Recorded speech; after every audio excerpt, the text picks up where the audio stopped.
1 Timóteo 6, verso 12 diz: combate o bom combate da fé, toma posse da vida eterna, para a qual também foste chamado, e de que fizeste a boa confissão perante muitas testemunhas. Que texto esse, bem conhecido, famoso, que se repete por vezes em outras partes, outros trechos das Escrituras, como Judas, que diz que nós devemos batalhar diligentemente pela fé que uma vez por todas nos foi dada. Ele está dizendo que nós devemos batalhar pela fé. Já o apóstolo Paulo, aqui no texto de Timóteo, seu filho, ele diz que nós devemos batalhar o bom combate da fé. Mas o que seria um bom combate? Uma boa luta? Uma boa guerra? Uma boa luta seria quando você tem as menores perdas e quando você vence a guerra com o menor estrago. Porque há aqueles que encararam guerras e ficaram muito machucados na peleja. Uma boa guerra é quando nós alcançamos os nossos objetivos sem deixar mortos e feridos no caminho, com o mínimo de prejuízos. Pois há batalhas, como a batalha de Pirro contra os romanos, naquilo que foi definido como a batalha de Ásculo, onde os exércitos de Pirro sofreram tanto, uma vitória que lhe custou muito alto. Há vitórias que custam caro, porque uma boa luta é a luta certa. Ou seja, certifique-se de que você não está na luta errada, porque há batalhas que não têm recompensas. Para Paulo, a boa luta é definida como aquela que nós permanecemos na carreira, mantendo a fé, porque há aqueles que trocaram de lado, há aqueles que se juntaram aos inimigos, há aqueles que no caminho mudaram sua natureza, sua essência, há aqueles que foram feridos e não conseguiram ser sarados. Para o apóstolo Paulo, o bom combate é terminar a carreira com a fé intacta, sem se deformar, sem se perverter, sem se corromper. Porque há muitos que se transformaram no caminho, mas Paulo diz: combati o bom combate, completei a carreira, guardei a fé. Mas o Senhor me assistiu e me revestiu de forças, para que por meu intermédio a pregação fosse cumprida e todos os gentios a ouvissem, e fui libertado da boca do leão. O Senhor me livrará também de toda obra maligna e me levará salvo ao seu reino celestial, a Ele glória pelos séculos dos séculos. Amém.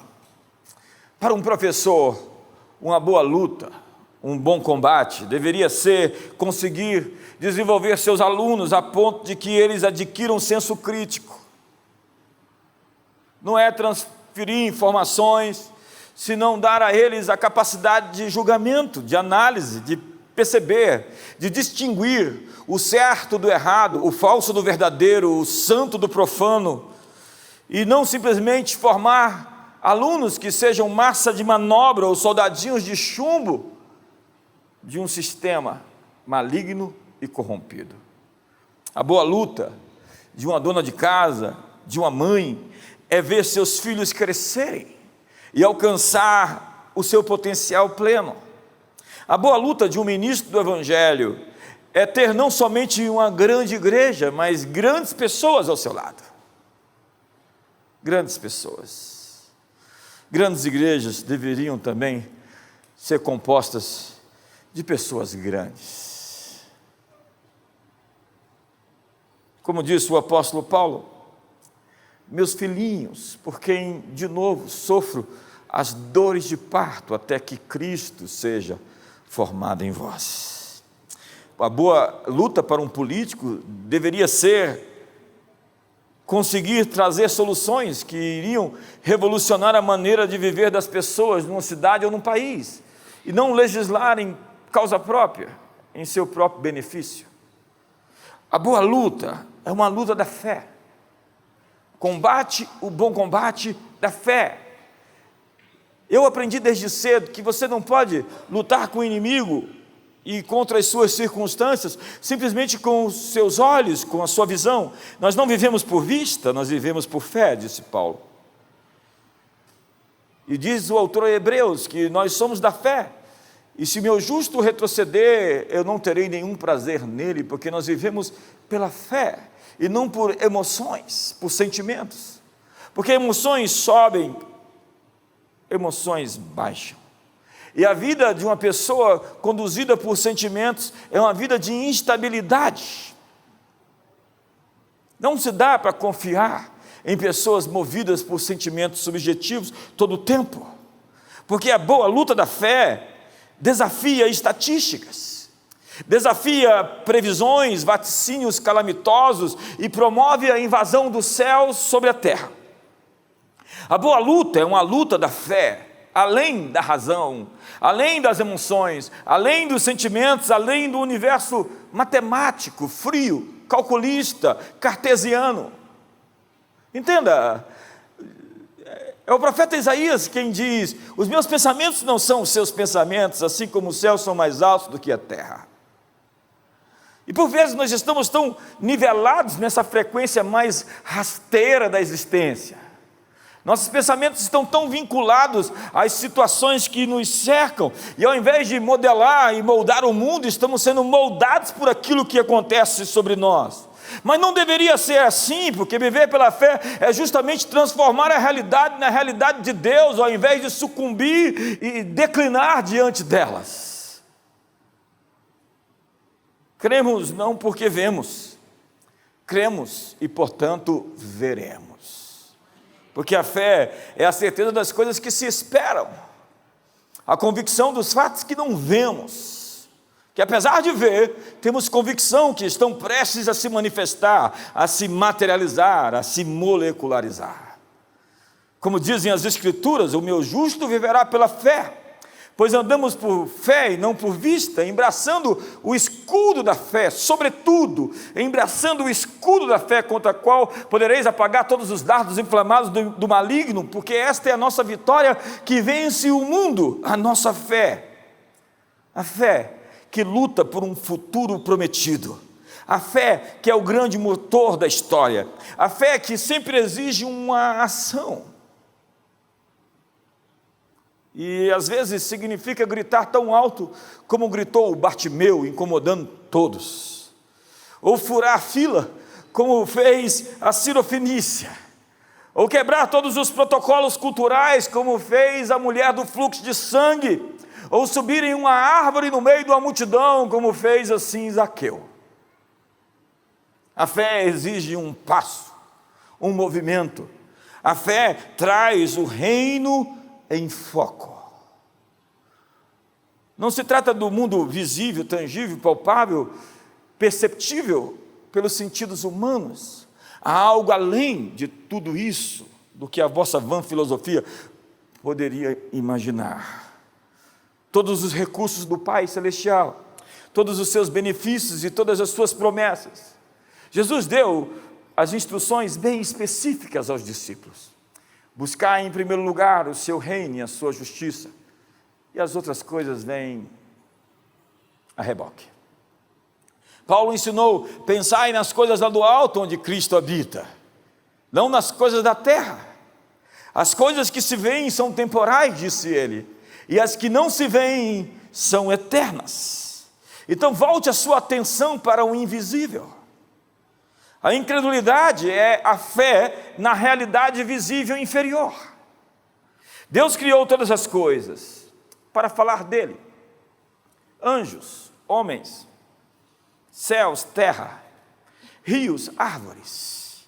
O reino natural traz testemunho da sua grandeza. Os céus manifestam a glória de Deus. O firmamento anuncia a obra das suas mãos. Um dia faz discurso a outro dia. Quando eu olho para os céus, o que eu posso dizer? expuseste nos céus a tua majestade. Deus deixou suas pegadas na criação. Para aqueles que têm olhos e ouvidos para ver e ouvir, as coisas são claras. Nós somos treinados no nosso mundo ocidental para acreditar apenas no que nós vemos. A verdadeira fé não significa viver em negação ao mundo natural, as coisas que existem e estão à sua volta, suas circunstâncias, suas conjunturas ou suas contingências. A verdadeira fé chama à existência uma realidade superior a estas que estão à nossa volta. A fé não é da cabeça, a fé é superior ao seu intelecto. Nisso falha Tomás de Aquino, com a sua escolástica, tentando colocar todas essas coisas poderosas e extraordinárias dentro de uma observação lógica, perceptível e discernida por sentidos físicos. Sabe, as coisas que Deus faz não cabem dentro da nossa cabeça. Significa então renunciar o nosso entendimento e compreensão e abraçar uma fé cega, dar um salto no escuro? Não. As Escrituras dizem que Deus é aquele que tem um conhecimento maior do que qualquer coisa que possa ser realmente vislumbrada, percebida. E se você quiser realmente abraçar a fé que abre o seu entendimento, você tem que abrir direito de entender muitas coisas. Quando aprendemos a receber no nosso espírito, nossa mente se torna um aluno e, portanto, sujeita ao Espírito Santo, como diz o apóstolo Paulo aos Coríntios, primeiro no espírito e depois na mente. Ora, a fé é o firme fundamento das coisas que se esperam. É a substância do reino invisível. Ela substancia as coisas invisíveis. É um testemunho de um reino invisível chamado Basileia, o reino de Deus. Agora, como podemos puxar essa realidade para as nossas circunstâncias? O céu se move pela fé. A fé é a moeda do céu. A fonte da fé são os ouvidos. Mas quem tem ouvidos para ouvir? Assim a fé vem pelo ouvir, e o ouvir pela palavra de Deus. Jesus dizia aos seus discípulos com medo: por que vocês são tão infiéis? Porque medo é o mesmo que infidelidade. Medo e fé não podem coexistir. Eles trabalham um contra o outro. O saldo de uma vida de medo é nenhuma ameaça, pouco risco e, acima de tudo, manter a nossa boa imagem intacta. A descrença, ela é capaz de cumprir as suas próprias expectativas. A incredulidade, ela é bastante segura, porque não tem risco e quase sempre consegue o que ela espera, nada. Mas a fé ofende a nossa zona de conforto. Ela nos tira do lugar comum, ela nos põe em perigo, e às vezes um perigo que você diz: se o Senhor não me salvar, eu estou morto. Todo empreendimento no reino de Deus é de alto risco, não é uma coisa fácil seguir Jesus. Se você quiser uma verdadeira aventura, você tem que se pôr na estrada, seguindo o Mestre de Nazaré, e você terá uma vida realmente emocionante. Mas enquanto muitos vivem na margem do medo, na marginalidade da fé, porque a fé é agressiva por natureza. Ela tem foco, ela tem objetivo, ela segura a realidade do reino e com força e violentamente o coloca em uma colisão com o presente atual. Quando o reino de Deus se choca com os reinos desse mundo, nós sabemos o que sobra. Esta é a pedra que os construtores rejeitaram e veio a ser a pedra principal. Aquele que cair sobre ela se fará pedaços, aquele sobre quem ela cair se tornará pó. O reino de Deus é semelhante a uma pedra cortada assim, auxílio de mãos, que derrubando o governo dos gentios, os impérios, os potentados da história, e enche toda a terra, não antes de fazê-los virar pó. Um reino inferior não subsiste diante da realidade da Basileia, o governo de Deus. Este mundo precisa mais do que nunca da mensagem do reino de Deus. E disse Lucas, capítulo 17, verso 21, se vocês disserem que o reino de Deus está ali ou acolá, não acredite nisso, porque o reino de Deus está no meio de vocês. E é Marcos quem diz que ele está ao alcance da sua mão. O reino de Deus está perto, ele está próximo. Arrependei-vos e crede no Evangelho. E está próximo não significa que ele está vindo, está próximo significa que ele já chegou e está ao alcance de você. Então o seu mundo está se manifestando em nosso mundo. O governo de Deus está chegando, e essa é a oração do Pai Nosso. E nós mudamos isso para vamos embora, quando Maranatá significa ora vem, Senhor Jesus. Venha o teu reino, faça-se da terra um pedacinho do céu. E é Timóteo, mais uma vez, no capítulo 1, verso 18, que diz: e é esse o dever de quem te carrega, ó filho Timóteo, segundo as profecias, que antecipadamente fostes objeto. Combate firmado nas palavras proféticas que você recebeu, Timóteo, o bom combate, mantendo a fé e a boa consciência, porque alguns naufragaram, tendo rejeitado a boa consciência, vieram a naufragar na fé. Portanto, o bom combate deve ser lutado segundo as profecias de que antecipadamente fostes objeto, Timóteo.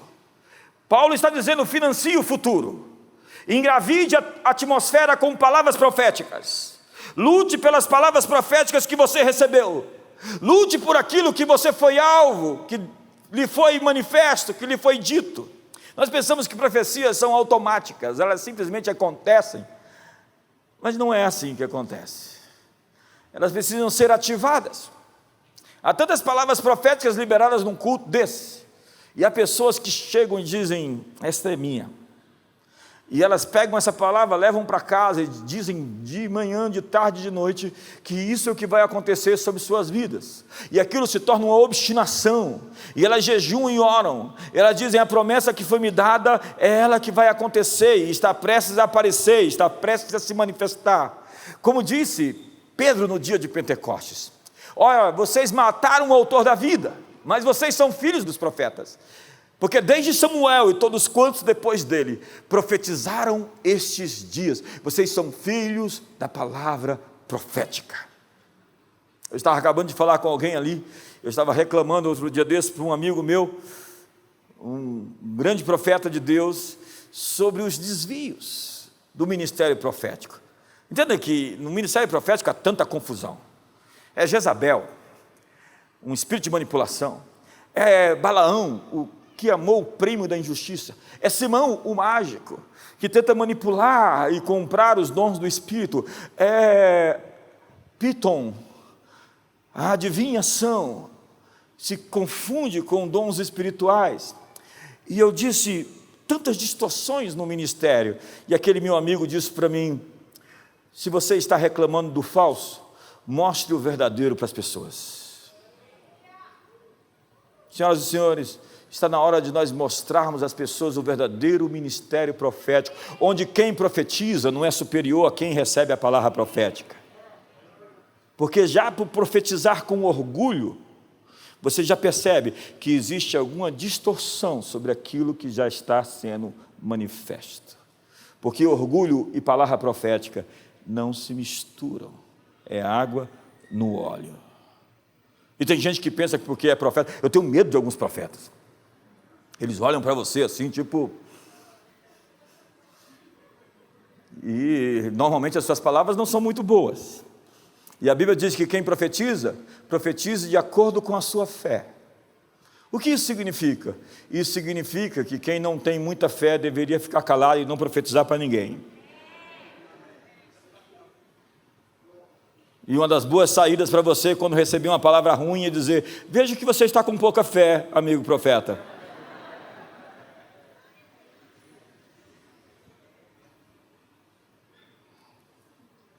Lutar pelas palavras proféticas que recebemos significa que nós temos responsabilidade no cumprimento das profecias que recebemos. Eu sou alvo de palavras proféticas há décadas e décadas, e eu guardei no coração como Maria guardou aquelas palavras, e elas, no momento certo das decisões que eu tomei, eu estava diante da encruzilhada, onde eu iria seguir rumo à direção de uma palavra profética específica, ou iria me afastar completamente daquilo que Deus tinha me designado. Entenda que se trata de uma parceria. Sem nossa participação e obediência, profecias podem não se cumprir. A batalha da fé é uma batalha do coração. Nosso destino é decidido pelas nossas escolhas. Não existe um poder maior que foi dado a você do que decidir. E quando você não escolhe, você já escolheu.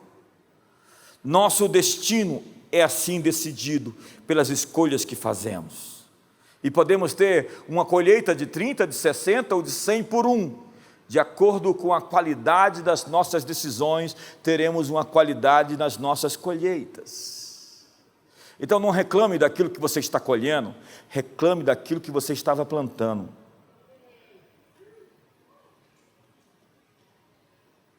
Eu posso criar uma mudança na atmosfera espiritual de uma geografia. Nós temos esse poder. A atmosfera espiritual afeta a capacidade das pessoas de receber as boas notícias do reino de Deus. 2 Coríntios capítulo 4, verso 3, você sabe esse texto. Que se o nosso evangelho está encoberto, é para os que se perdem que está encoberto, mas nos quais o Deus desse século cegou o entendimento dos incrédulos, para que não lhes resplandeça a luz do evangelho da glória de Cristo, o qual é a imagem de Deus. É como se o inimigo pudesse cegar as pessoas para que elas não percebessem a verdade das boas novas do reino de Deus. Então não subestime o poder de um ambiente.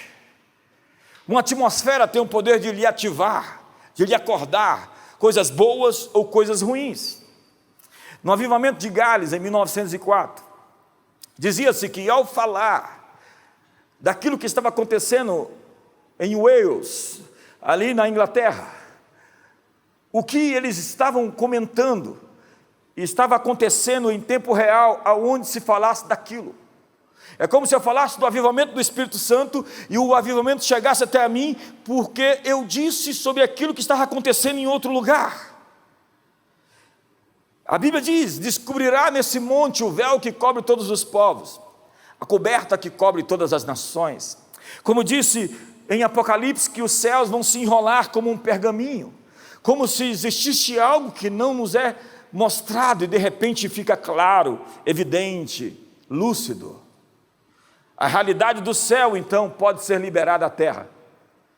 Nós podemos engravidar um ambiente com coisas boas ou ruins. O conteúdo das suas conversas gera um ambiente. Comece a falar de acidentes de trânsito, comece a falar de morte, comece a falar de fantasmas, comece a falar de ETs, comece a falar de coisas ruins. Você vai ver a atmosfera se encher de uma entidade. É como se algo estivesse presente. Comece a falar do céu, comece a falar da glória, comece a falar de Deus, comece a falar do Espírito Santo, comece a falar do poder do alto, comece a falar dos anjos, comece a dar testemunhos sobre experiências que você teve. Aquela mesma atmosfera que você viveu começa a ser representada de maneira física, quântica, quase tangível.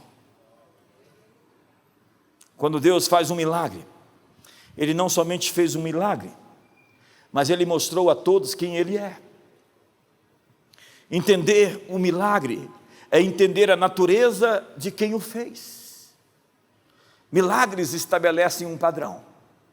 Cada milagre é um acréscimo que visa criar uma cultura. Uma cultura criada pela repetição. Uma cultura de uma mensagem que deve ser ministrada e assim abraçada e absorvida, deve ser pelo menos dita por 3 anos e meio. Foi o período em que Jesus discipulou os discípulos, repetindo de maneira inteligente, criativa e redundante. Ser redundantemente criativo, e é isso que nós precisamos fazer. Paulo disse: não vos canso de dizer para vocês as mesmas coisas, porque é segurança para vocês. Milagres estabelecem um padrão, e ao contar um testemunho, você engravida o ambiente onde alguém pode acessar a mesma experiência que você. É como se aquela experiência que você contou estivesse disponível, você descodificou. O princípio é: se Deus fez uma vez, Ele pode repetir aquilo. Quando você diz: eu fui curada do câncer, e você conta como Deus te livrou do câncer, aquelas pessoas que estão precisando de uma cura como a sua, elas têm agora disponível na atmosfera um ambiente para tocar no milagre delas. Quando você fala como o seu casamento foi salvo, como você foi liberto do divórcio e das setas que vieram sobre sua família, e como você sobreviveu a todas as dores que você padeceu, você criou um padrão de superação. E aquele padrão de superação não é mais só seu, ele pertence a todas as pessoas que estão te ouvindo. Quando você conta um testemunho, você engravida o ambiente com os mesmos milagres que podem ser acessados pelas pessoas que estão te ouvindo. O princípio é: se Deus fez na Bíblia, Ele pode fazer na vida de outras pessoas hoje as mesmas coisas que estão escritas na palavra dEle. Deus pode fazer o mesmo por você. Ao pegar um texto na Bíblia, você pode dizer: Deus pode fazer o mesmo por mim, porque um testemunho pode fazer acontecer de novo. Então não deixe de contar o que Deus fez, pois o seu milagre não é só seu, ele pertence a nós. Ele pertence a uma geração que precisa ouvir suas histórias com Deus. Um dos mandamentos para os pais na Bíblia é: conte as suas experiências para os seus filhos. Não lhes dê simplesmente doutrina, letra, matemática fria, ensine vida. Ensinar vida é dizer: Deus fez isso. Quando a Bíblia diz: vocês serão minhas testemunhas, tanto em Jerusalém e na Judéia, como até os confins da terra, a Bíblia está dizendo: vá e conte o que você viu, vá e conte o que você ouviu, vá e conte o que aconteceu com você. Não é simplesmente perturbar as pessoas com a letra das Escrituras, tentando num tom professoral dizer às pessoas que elas estão perdidas e você é melhor do que elas, que são ímpias. Você só afasta as pessoas do Evangelho com uma atitude religiosa dessa. O que você tem que contar para as pessoas é a vida que você recebeu depois que entrou no reino de Deus. É falar dos milagres que você participou, das histórias que você tem para dizer para as pessoas. As minhas palavras são espírito e são vida. Uma história compartilhada libera o mesmo poder para fazer acontecer outra vez. Algo dentro das pessoas cresce quando elas ouvem acerca de milagres, porque a fé vem pelo ouvir. Um testemunho pode ser um ponto de mudança para todos ao redor. E é por isso que eu digo: não gaste seu tempo, a sua energia com atividades infrutíferas, com lixo cultural na televisão, com novelas, BBBs e etc. Envolva-se em atividades que vão alimentar você, que vão lhe projetar para o futuro. Financie o seu futuro. Desempoeire as histórias de Deus. Você tem algo a contar? Tenho certeza que sim. Fale das maravilhas de Deus e veja acontecer outra vez, como diz o Salmo 66, verso 5. Vinde e vede as obras de Deus, tremendos feitos para com os filhos dos homens. Verso 16. Vinde ouvir todos vós que temeis a Deus, e vos contarei o que tem Ele feito por minha alma. Venham ver os trabalhos de Deus. Ele torna o mar em terra seca, passam pelo rio em pé enxuto. Isso aconteceu, sabe quando? há centenas de anos atrás. Mas ele está dizendo: vamos nos alegrar com as coisas que aconteceram há centenas de anos atrás, porque vão acontecer de novo, quando nós falarmos sobre elas. Os feitos de Deus geram louvores a Deus, e louvor é a nossa resposta aos seus feitos. Adoração é a nossa resposta à sua presença, à sua natureza. Como diz o Salmo 145, todas as tuas obras te renderão graças. Senhor, os teus santos te bendirão. Falarão da glória do teu reino e confessarão o teu poder, para que aos filhos dos homens se façam notórios os teus poderosos feitos e a glória da majestade do teu reino. Mas a nossa teologia, por vezes, tem sido feita em torno das nossas tradições e não do que Deus faz. Dennis Silk diz: nós diminuímos o evangelho quando substituímos o seu poder simplesmente por argumentos. Um milagre vale 1000 palavras. Quando insistimos em ter uma cultura lógica, nós exigimos um evangelho lógico, quadrado. Jesus diz aos discípulos: vocês porventura têm um coração duro? O coração de vocês está endurecido? Em falar em coração endurecido, Moisés permitiu dar carta de divórcio por causa da dureza do vosso coração. Em outras palavras, Jesus está dizendo que as pessoas que se divorciam, que se separam por causa do orgulho, porque há paz entre os homens de boa vontade, e há resoluções que podem ser tidas na mesa, olhando nos olhos, pedindo perdão um para o outro, dando um passo para trás, se arrependendo e reconstruindo a vida. Quantos estão comigo aqui hoje? Então Jesus disse: guardai-vos do fermento dos fariseus, guardai-vos do fermento de Herodes. Herodes é o fermento político, os fariseus o fermento religioso, e eles ficam preocupados porque não tinham pão, e eles entram num barco com medo e com desespero, e Jesus diz para eles: vocês estão arrazoando por quê? Vocês não viram que eu agora multipliquei pães e peixes, alimentei uma multidão, e vocês estão com medo de não ter pão depois de um milagre? Jesus muda de assunto e lhes relembra o que fizera antes, e ele lhes mostra um padrão. Ei, Deus fez por você no passado, Ele vai continuar fazendo por você no presente. Ele enviou os discípulos sem bolsa, sem alforje, e lhes disse, quando voltaram: porventura vos faltou alguma coisa? Hoje o Senhor está dizendo: porventura, no meio de tudo que você viveu até hoje, alguma coisa lhe faltou? A verdade bíblica é que Deus vai suprir as suas necessidades segundo a sua riqueza em glória, que o Senhor é o seu pastor e nada te faltará. Eles se esqueceram do testemunho.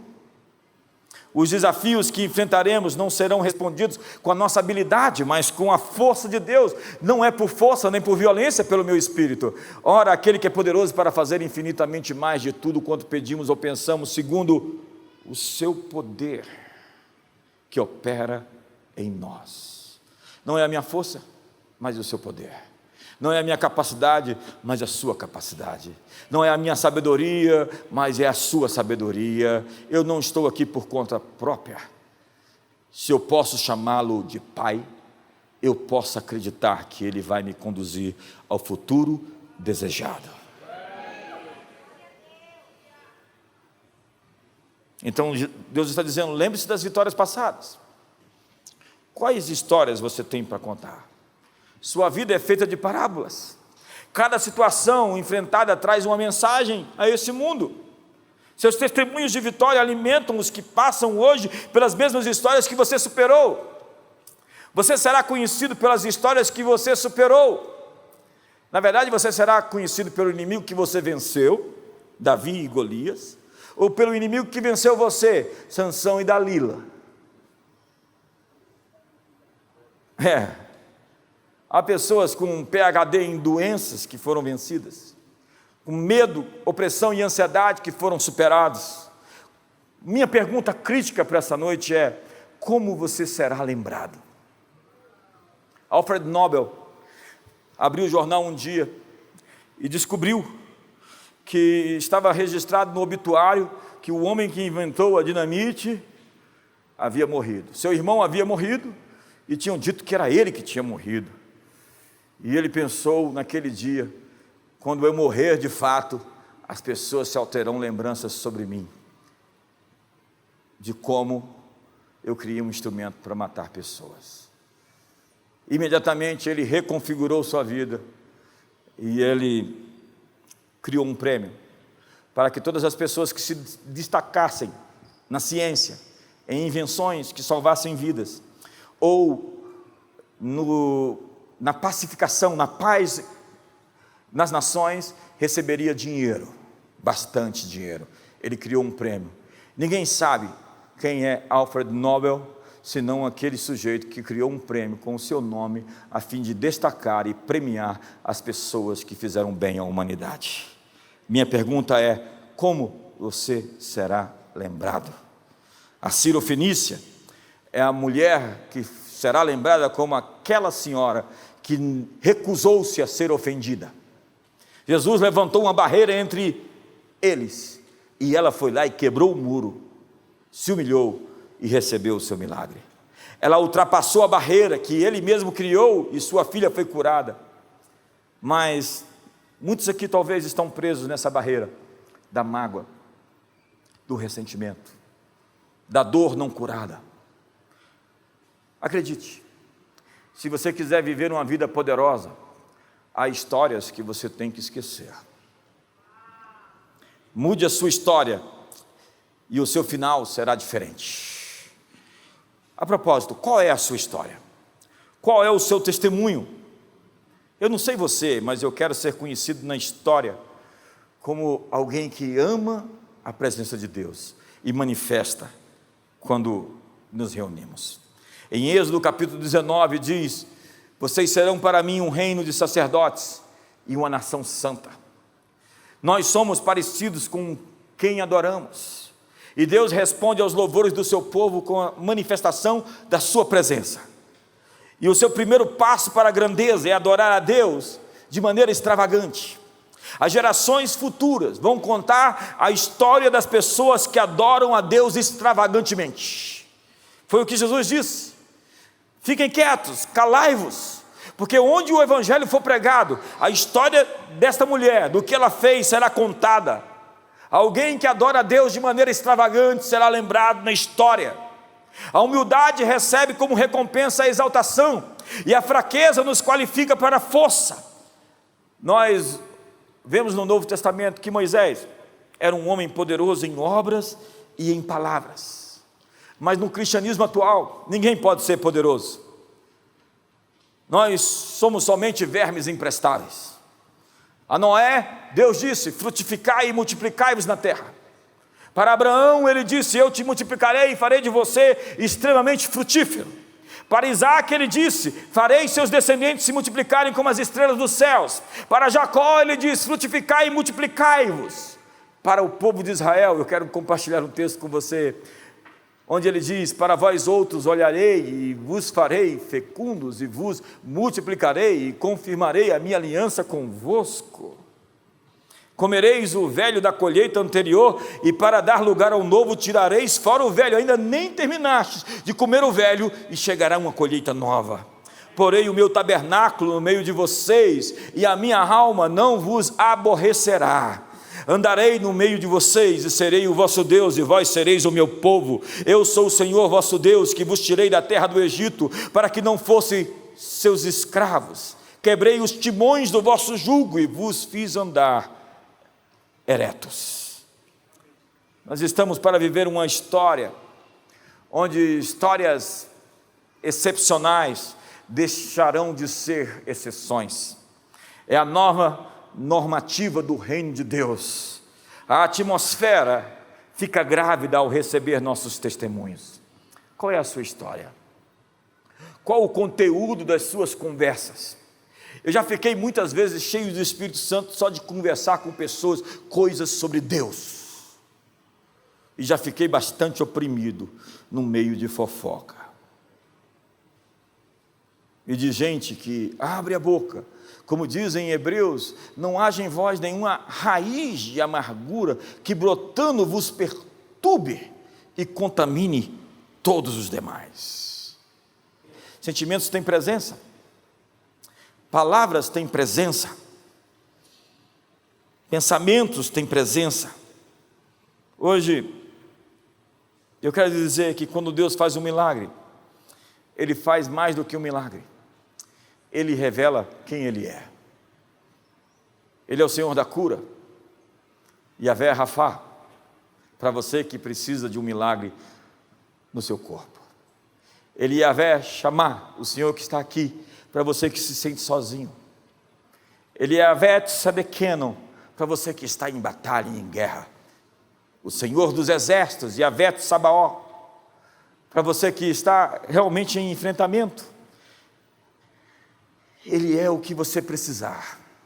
As Escrituras dizem: eu serei para você como um pai, serei para você como uma mãe, serei para você como um marido, serei para você como uma esposa, serei para você tudo aquilo que falta na sua vida.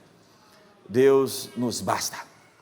Nós não bastamos em nós mesmos, mas Ele nos afirma que a sua graça é bastante suficiente para nos conduzir à vida plena e feliz. Assista esse e mais conteúdos exclusivos somente no CN Play. Acesse agora www.cnplay.com.br.